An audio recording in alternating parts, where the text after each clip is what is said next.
All right, so today we're diving into something really special, a whole life story, and we get to piece it together, kind of like, I don't know, Heart Detectives or something from this video tribute. We're trying to learn about this guy, Elkanah Eisenberg. Yeah, it's really something else. It's like a puzzle made of memories. See, we've got this video, mostly in Hebrew, and it's full of these really powerful emotions, even though it jumps around a bit. I see what you mean. It's like, when someone puts their heart and soul into something, and it's our job to help everyone else see the picture they're painting, right? Exactly. And the cool thing is, I can help us understand all the little things that make the Hebrew so meaningful. Perfect. So where do we even begin? Well, it all starts on August 6th, 1940. That's the day Elkanah was born. And not just any place, but in Hadera, Israel. Can you imagine 1940, World War II is going on, and here's Elkanah making his grand entrance. Talk about making it into. Okay, so 1940, Israel, what else? So the family ends up in Pardes Hana. That's where he spends his childhood with his parents, Oro and Yael. And get this, his father, Oro, was an officer in the British Army. During the war. Yeah. The video actually says that Elkanah spent a good chunk of his early years with just his mom because his dad was away serving. Wow, I bet that wasn't easy. It makes you think, a father figure gone for so long, especially during those early years, it has to shape you. How did it affect Elkanah's sense of independence or his relationship with his family or even his worldview? It's fascinating to consider. Wow, when you put it that way, it's like we can already see those early experiences shaping who he'd become. It's like we're seeing echoes of his future self in his childhood. It's amazing how those early years can have such a ripple effect on our lives, isn't it? Huh. Okay, so what about school? Well, elementary school was in Pardes Hana. He graduates in 52 and then goes to agricultural high school, also in Pardes Hana. So there's a connection to the land already. Absolutely. And get this, his father, Oro, worked there too as an instructor. Imagine young Elkanah walking those same paths, learning from his father, maybe even questioning him as he got older. It's like a story within a story. So we've got Elkanah learning about the land, practical skills and all, and then bam, at 16, he makes a huge change. He decides to leave agricultural school and goes to a military boarding school in Haifa instead. Really? Wow. Talk about a change of pace. Yeah. Why the sudden switch? What do you think was going through his head? That's a great question. It's not easy being a teenager, and to make that choice, that kind of structure, the discipline, and let's be honest, potential danger, it tells us he was looking for something different. It's like he's choosing his own adventure, even at that age. But the video makes a point of showing he was still super close with his family.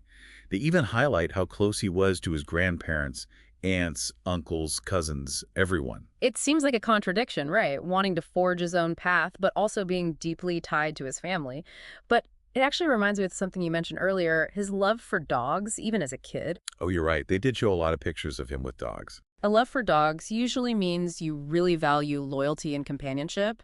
It might not seem like much, but I think it really shows us what kind of person Elkanah was. Okay, now I'm really hooked. What happens next? So he graduates from military boarding school in 58, and boom, he's drafted. It was mandatory back then, but still, what a moment, right? And not just any assignment. He ends up in the Armored Corps, a tank commander, leading Sherman tanks. Can you imagine the responsibility, especially at that age? It's incredible when you think about it. The mental strength you need, the leadership to command a tank, to make those split-second decisions. It's a testament to his character. He definitely seems like someone who faced everything head on. So 1961 rolls around, he's finished his service, and what does he do? Goes back to Pardes Hana, back to his roots, helping his father cultivate citrus seedlings. It's like this return to simplicity after all that intensity. It's like a pause, a breath, but not the end of the story. And a year later, sure enough, he's off again. This time to the Techni in Haifa to study mechanical engineering. Wow, from citrus seedlings to engineering, that's quite a leap. Right. It makes you wonder, did his time in the military spark this, seeing engineering in action on such a large scale? Or was it something deeper, maybe a desire to build something that had always been there? I love how many questions come up just from looking at one person's life. And speaking of stories, this is where a big one begins. Elkanah's love story with Judith. Oh yeah, the video almost feels like a movie here. Judith tells the story of how they met. It was December of 65. She was out with friends and, well, as luck would have it, Elkanah was there too. At first sight, right? Yeah. The video actually uses those words. It does. And even through the transcript, you can hear how much it still means to Judith all these years later. So they start writing letters to each other, wanting to know everything about each other. It's classic, And happening during such a tumultuous time, don't forget, it's the 60s. The Middle East is on edge. And then in 1967, the Six-Day War begins. But right before that, like a month before, Elkanah and Junith get married. What a whirlwind of emotions that must have been. Starting their lives together, but with so much uncertainty in the air. Talk about a crash course in, for better or worse. And then, almost as soon as their honeymoon is over, Elkanah is called back into service. The video even mentions a book, Men of Steel, that talks about what he did during the war. Wow. Their story is so connected to these major historical events. It really makes you think about the impact on their relationship, how strong they must have been to get through those early years of marriage with the weight of war on their shoulders. It seems like resilience was a big part of Elkanah's life. And even with everything going on, they built a life together, eventually settling in Arad. Elkanah became an engineer at the Dead Sea Works. The Dead Sea Works. What is that? Basically, it's this huge operation extracting minerals from the Dead Sea, potash, magnesium, things like that. It's tough, demanding work, and Elkanah was right there in the middle of it, putting his engineering skills to work. A far cry from those citrus seedlings. You know, it's funny how life works out that way. All those experiences, even the ones that seem totally unrelated, they all build on each other. And speaking of building, their family started to grow during this time too. Yosef was born in 68, Shmuel in 71, and then Gideon in 79. 3 boys. The video shows these great little glimpses of them swimming in the Dead Sea, family vacations, those everyday things that turn into the best memories. It's like Elkanah was creating stability and joy in the middle of all the chaos. It shows how much family meant to him, that he wanted to make a good, loving home for his sons no matter what. And remember, this is still a time of a lot of conflict and uncertainty. In 73, the Yom Kippur War breaks out. Elkanah is called up again, fighting in the Sinai Peninsula. Another war, another separation. It's hard to imagine the emotional toll it took on everyone. But once again, they get through it. The video shows them moving to a new house in Arad, and there's this really touching interview with Elkanah. He talks about how Arad was like this ideal community to him, a place where people from all walks of life could come together and build something better. It's really something, to build a life like that with so much love and purpose, even with all the tough times. Speaking of purpose, it wasn't all work and family for Elkanah, was it?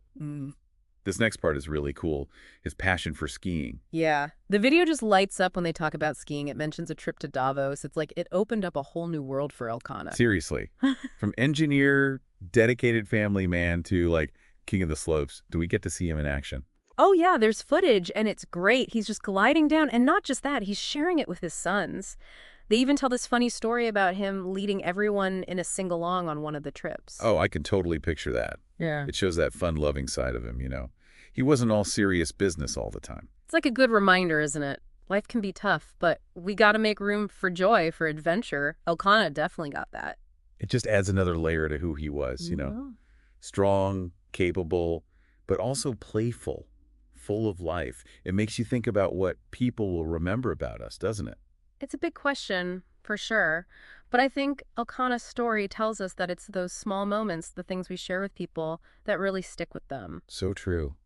Okay, as we get to the end of the video, there's this shift. It's subtle, but it's there. It's like the mood changes a bit. Yeah, it's almost like the family is trying to figure out how to tell the rest of the story, The transcript mentions Elkanah's dream trip to New Zealand, a big adventure all planned out. You can practically feel the excitement as they talk about getting ready, the anticipation. They were going to hike those amazing trails, see those breathtaking views he'd always dreamed of. It's like everything we've learned about him, his love for travel, his adventurous spirit was building up to this. And that's what makes the next part so powerful.